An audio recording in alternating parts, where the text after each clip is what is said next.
mirë të mos dalim në zgjedhje apo të dalim dhe të prishim votën nëse nuk kemi dikë për të votuar dhe nuk shohim që ideologjia jonë ose ajo që ne kërkojmë gjendet në ndonjërin nga kandidatët ose programet politike?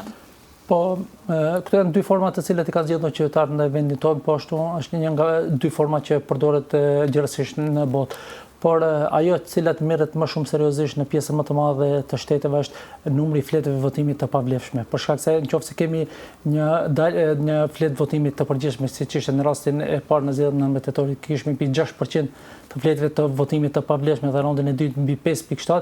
tregon një revoltë dhe një mesazh të cilët po synojnë qytetarët që ta përcjellin drejt partive politike, liderëve dhe sistemit politik në përgjithësi në vendin tonë. Pra, kjo janë dy forma, por mendoj se qytetarët duhet dalin dhe të votojnë dhe ta shprehin mendimin e tyre apo ta shprehin edhe revoltën e tyre duke bërë fletën e votimit të pavlefshme sesa të vijnë në një situatë siç kanë këto komuna ku nuk kanë të zgjedhur dhe nuk kanë kush t'i prij komunat dhe probleme me të cilat ato jasin çdo ditë. Ne